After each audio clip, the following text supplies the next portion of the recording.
FPRRD, konpirmadong dadalo sa gagawing Cebu People Indignation Rally laban sa impeachment kay VP Sara Viral. Bago tayo magpatuloy, kung hindi ka pa nakasubscribe sa ating channel, mag-subscribe na para sa ating future update. Ngayong araw naglabas ng komento ang kampo ng hakbang ng Maisug Cebu upang labanan ang pagpapa-impeach kay VP Sara. Kinonperma ito ng kanilang leader na dadalo sa nasabing rally si FPRRD. Mahigit raw nilang tinututulan ang mga ginagawang panggigipit ng administrasyon laban sa pangalawang pangulo. Matatandaan natin na gumawa na rin ng hakbang ang INC upang pigilan ang impeachment ang pangalawang pangulo, pero bigo ang mga ito na mapigilan ang ginagawang impeachment kay VP Sara. Ngayon naninindigan ang kampo ng Maisug na kung saan ay kasama si Attorney Vic Rodriguez upang labanan ang pagpapatalsik sa kay Vice President Sara. Naniniwala sila na isang maling hakbang ito dahil posible raw itong pagmulan ng pagkawatak-watak ng bawat Pilipino. Samantala, suportado naman ng mga netizens ang hakbang ng Maisug upang maipagtanggol ang pangalawang pangulo.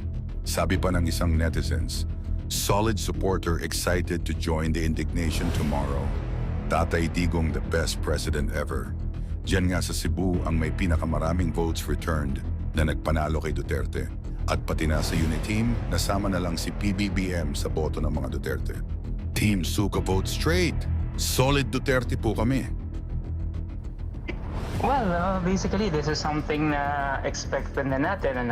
In my other interviews, I already mentioned that I spoke about the grand design of the current administration to really weed out itong si VP Sara Duterte from the presidential race, no, come 2028 because of her sabihin na natin potential sway over the voters and yung kanyang mga pre-poll surveys na malakas naman talaga yung kanyang mga numero, no. So the impeachment is actually a way to perpetually ban her from running and from participating in any government function, and I think this is also a way by which the current administration would want to silence, no, the Duterte camp, and in order for them to become a minority opposition. Well, if you're going to look at the, for example, yung ating, for instance, yung social media, no, makikita naman natin every time na may mga ginagawa sila ng mga content or may mga inilalatag sila ng mga postings, makikita natin na medyo hindi maganda yung reception, no, ng taong bayan.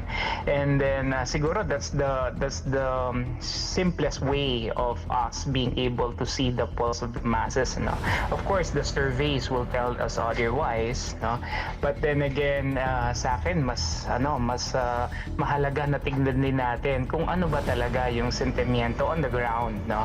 And makita naman natin in many of their gatherings, no, yes, malalakas sila individually, pero yun nga, binabanggit din natin madalas na maaari yung endorsement ng ating Pangulo sa kanila may be regarded as a kiss of death, no, na kung saan instead na makatulong, baka lalong makasama doon sa kanilang mga senatorial bid, because let's face it, no, medyo unpopular naman talaga yung current administration. May mga problema sila regarding the reform agenda, may problema sila sa pagbababa ng presyo ng mga bilihin, lalo na nga ngayon na tumataas at napataas ang presyo ng karneng baboy, and all of these things actually are gut issues, no, that I think the administration failed to resolve in the past 3 years. So definitely magre-resonate ito, no, doon sa would-be implication dito sa mga kandidato na kanyang sinusuportahan. And like I said, the midterm elections is always a testament of vote to the current administration. Whether the public still has their trust and support to the president, dito natin yun makikita.